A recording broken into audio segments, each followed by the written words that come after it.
On April 19, 1995, MacArthur Wheeler robbed a bank with his face glazed with lemon juice, believing the juice would make his face invisible to the surveillance cameras. He thought so because lemon juice works as invisible ink on a piece of paper. Police broadcasted the security camera footage on the local 11 o'clock news, and just after midnight, Arthur was arrested. Incredulously, he said, "But I wore the juice!" Baffled by this reasoning, David Dunning and Dunning Kruger, two psychologists, studied Mr. Wheeler and others like him. They came to the conclusion that people with low ability at a task tend to, paradoxically, overestimate themselves. This cognitive bias is known as the Dunning Kruger effect. Let's look at this graphically, plotting one's confidence in your ability against one's actual knowledge in a field. As we learn something new, we are often highly confident because we know so little that as soon as we know a tiny bit, we think we know it all.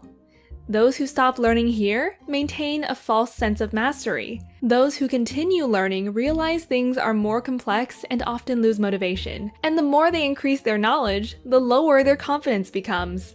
Many stop at this stage, thinking they've learned nothing. Only if we keep going can we regain confidence while getting better.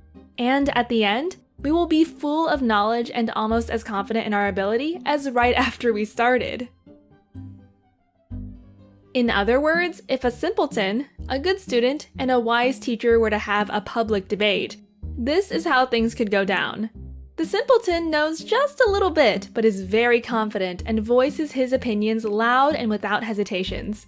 The student knows more, but doesn't realize it because she lacks confidence. She keeps quiet. The teacher is confident, but understands how complex things really are. Hence voices his opinions with reservations. In the end, the simpleton wins the popular vote because he is so confident about being right, and people tend to trust certainty.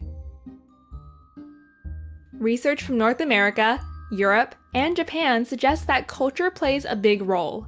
From assessments of one's own ability to drive, we know that 93% of Americans think they are better drivers than average, while only 69% of Swedish think so.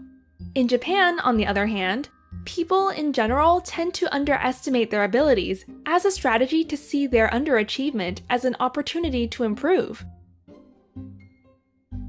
Setting out on a journey of learning can be a daunting experience. What starts off as a leisurely stroll soon changes into an intense battle of willpower between you and an intimidating amount of knowledge.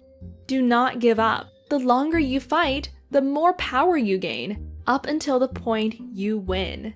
And in the end, if you persevere, you may be elevated to the ranks of Socrates, who over 2,000 years ago left us with a quote of wisdom: "I know that I am intelligent, because I know that I know nothing."